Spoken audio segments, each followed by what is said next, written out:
Hey guys, welcome to Voice Books and Coffee. So, the bonus episode of Terisiarana Prema. మీకు కనుక నచ్చుతున్నట్టయితే please subscribe and follow for more. Thank you. నైట్ years తర్వాత వేరే కారణం చేత నిద్ర లేట్గా పోయి మార్నింగ్ కొంచెం 10కి అలా లేచేసరికి చందు హాల్లో ఎవరో పెద్ద పెద్ద మాటలు వినిపిస్తున్నాయి. పక్కన తారిక లేదు, కానీ తృష్ణని పడుకోబెట్టినట్టున్నారు ఎవరో. తను పక్కన నిద్రపోతుంది. జాగ్రత్తగా అటు పక్క పిల్లోస్ పెట్టి ఇటు పక్క తన చెయ్యి తెలియకుండా ఎలా వేస్తాడో జాగ్రత్తగా తన చుట్టూ వేసి, కానీ బేబీ మీద లేకుండా గాల్లోనే.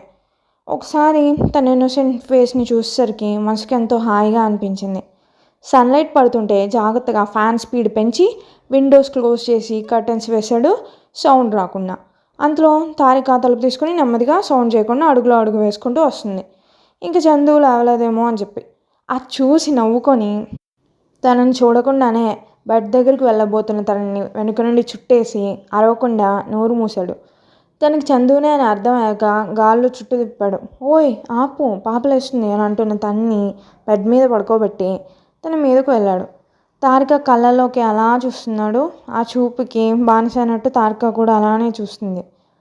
ఓయ్ అంది నెమ్మదిగా తారిక. అన్నాడు చందు అంతే నెమ్మదిగా. ఇంకా ఎంతసేపు చూస్తావు?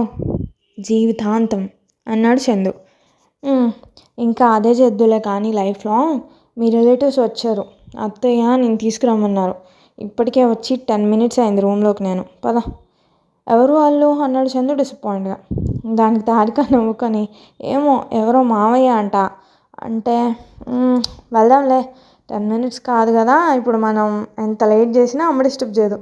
మహా అయితే వాళ్ళు వచ్చారు కాబట్టి వస్తుంది, ఒక గంటకి అలా అని తారిక మడవంపులో తర్వాత ఆదరాల మీదకు వెళ్తూ అలా ఒక పావు గంట అయిపోయాక తారికకి ఇష్టం లేకపోయినా బలవంతంగా చందుని లేపాలి తప్పదని కష్టపడి వాష్రూమ్లోకి తోసింది. అయినా కదలట్లా చందు. పా అని నెత్తి మీద ఒక్కటిచ్చి, ఓయ్ అవును నువ్వు లేచిందే ఇందాకైతే, ఏంటి అంత ఫ్రెష్గా ఉంది నీ మౌత్తో బ్రెత్? ఓ అదా, నువ్వు వస్తావు అండ్ ఆగి సిగ్గుపడుతున్నాడు చందు కోతిలా డోర్కి డిజైన్స్ వేస్తూ.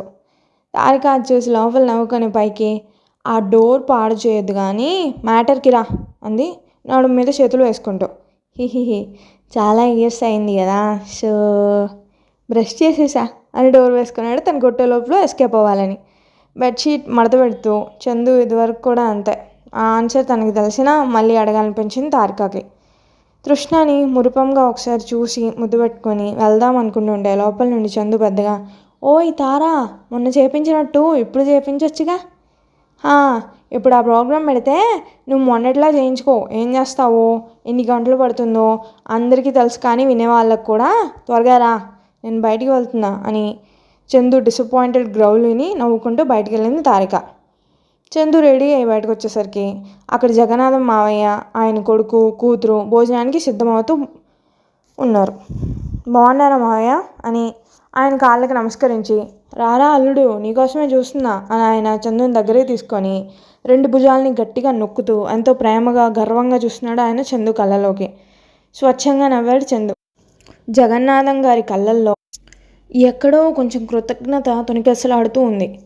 రండ్రా భోజనం చేద్దాం అన్నారు రఘుపతి గారు. నేను బావ పక్కన అని కూర్చుంది చందు మరదలు మీనా. అన్నీ చూస్తున్న తారికకి హిహిహి అని నవ్వు విసిరాడు చందు. వడ్డన ప్రారంభం అయ్యాక మీనా బావ మీదే ఫోకస్ చేయడం, అది తారిక కోపంగా చందుని చూడటానికి రీజన్ అవ్వడం, ఆ ఒక పక్క స్వీట్స్ పెడుతూనే మిర్చి ఘాటులో చూస్తున్న చందు దగ్గరకు వచ్చేసరికి ఆర్మీలో ఉన్న సైనికుళ్ళ అన్ని వైపులా చూస్తూ అంతా రెడీగా ఉన్న చందు సూపర్ క్యాలిక్యులేషన్తో తారిక నడుము గిల్లేశాడు ఎవరు చూడకుండా. ఒకేసారి ఆ పని తోచేతిలోని బౌల్ని పడేసింది తారిక. లక్కీలే, అందులో ఏం లేదు స్వీట్స్, కానీ గిన్నె సౌండ్ మాత్రం అద్దరిపోయింది. చందుని చెవి మూసుకొని ఏం తెలియనట్టు, అందుకే నిన్ను టైంకి తినమనేది, అసలు తింటున్నావా అని ఏం తెలియనట్టు డైలాగ్ వస్తుంటే తారిక గుర్రుగా చూస్తుంటే మీనాక్షి గారు, రే ఆ పిల్ల తిననిదే నీ వల్ల, తిను నువ్వు అని, నువ్వు రా అమ్మ అని తీసుకెళ్లారు. కందిపోయిన నడుమును చూసాక అర్థమైంది మీనాక్షి గారికి ఇది ఎవరి పనో.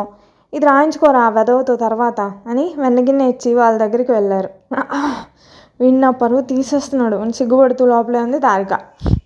భోజనం చేసి బామ్మర్ది మరదలు ఒకచోట చేరి కబుర్లు ఆడుతుంటే రఘుపతి గారు జగన్నాథం గారు ఒకచోట కూర్చున్నారు. ఎవరి ఆలోచనలు వాళ్ళు, కానీ అవి ఎప్పట్లా టెన్షన్ పెట్టేవి కావు, ప్రశాంతమైన ఆలోచనలు. రఘుపతి గారే మాట స్టార్ట్ చేశారు కొద్దిసేపు ఆగి. జగన్నాథం గారి కాలు మీద చేస్తూ, చాలా సంతోషంగా ఉంది జగన్నాథం. పోయినసారి నేను వచ్చినప్పుడు ఉన్న నువ్వు, ఇప్పుడు నువ్వు, నీ పిల్లలు మనసు మార్చుకొని రావడం, నువ్వు ఆరోగ్యంగా అవ్వడం చాలా ఆనందంగా ఉంది. ఆ మాట విని రఘుపతి గారు చేతులను పట్టుకున్నారు జగన్నాథం గారు. దానికి నేనే నీకు రుణపడి ఉన్నా బావా. అనుకున్నా నీకు తెలియకపోవచ్చు ఈ విషయం అని. ఒకే రక్తం కదా, ఎటుపోతుంది. సహాయం చేసిన ఎవ్వరికి చెప్పుకోని గుణం. ఏం అర్థం కానట్టు చూస్తున్నారు రఘుపతి గారు. ఈరోజు నేను ఇలా ఉన్నా అన్నా, నా బిడ్డలు మళ్ళీ నా దగ్గరికి వచ్చి ఇలా మేమంతా నీ దగ్గరికి ఆనందంగా వచ్చామన్నా దానికి కారణం చందునే బావా. ఈరోజు మీ ఇంటికి రావడానికి కూడా అదే కారణం. నువ్వు తనతో పంచుకున్న చిన్న దాని వల్ల, ఆ మ్యాటర్ వల్ల ఆ రోజు చందు వాళ్ళిద్దరితో మాట్లాడాడు. అర్థమయ్యేలా చెప్పడం వాడికి చిన్నప్పటి నుండి అలవాటే కదా. అలాంటి కొడుకు ఉండటం చాలా గర్వకారణం బావా. ఎప్పుడు ఏ పుణ్యం చేసుకున్నావు కానీ ఆ దేవుడు ఆశీస్సులు నీకు నీ కుటుంబానికి అల్లవేళలా ఉండాలి అని ఆయన ఏదో చెప్పుకుంటూ వెళ్తున్నారు. కానీ రఘుపతి గారికి అవేం తాకట్లేదు. కంటి నిండా ఆనంద బాష్పాలతో తన కొడుకు ఎంత గొప్పవాడో, తన గుణగణాలు ఎంత గొప్పవో ఆ రోజే అర్థం చేసుకోగలుగుతున్నా అన్నట్టు ఆ ఆనందంలో మునిగిపోయారు ఆయన.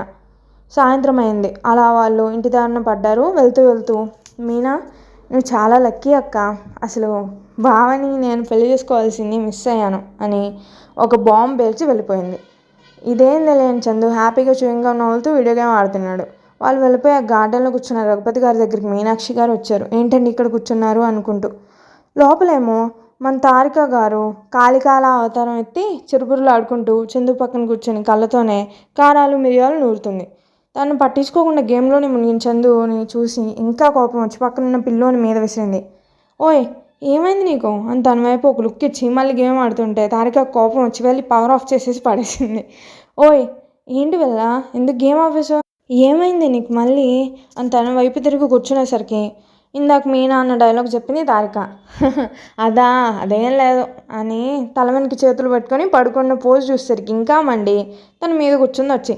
ఓయ్ ఏమైంది, మళ్ళీ కాదు అమ్మ వాళ్ళు చూస్తారు అని అన్నా. మరి చెప్పు అని తన కాలర్ పట్టుకునేసరికి, ఉఫ్ స్కూల్ డేస్లో తనకు నా మీద క్రష్ ఉండేది తారా అన్నాడు చందు తన జుట్టుని తాకుతూ. అంతేనా, నమ్మొచ్చా అంది తారిక డౌట్ఫుల్గా చూస్తూ. అంతేనా అంటే ఒకసారి కిస్ చేసిందిలే అనేసరికి తను కొట్టడం స్టార్ట్ చేయడం, చందు తను పట్టుకొని కిస్ స్టార్ట్ చేయడం ఒకేసారి జరిగాయి. మీనా నుండి తారికకి మెసేజ్, అక్క ఫస్ట్ కిస్ మాత్రం నాకేలే చీక్ మీద అని రెండో మెసేజ్ వచ్చింది. సో ఇది గైస్, హోప్ మీకు నచ్చినాయి అనుకుంటున్నా. ఈ బోనస్ ఎపిసోడ్ చెప్పాలి అనుకున్న కొన్ని థింగ్స్ని చెప్పలేదు కాబట్టి, సో ఇది కొన్ని థింగ్సే చాలా ఓకే వేరే స్టోరీలో ట్రై చేద్దాం. మీకు కనుక నచ్చితే please subscribe and follow for more. Thank you. Signing off.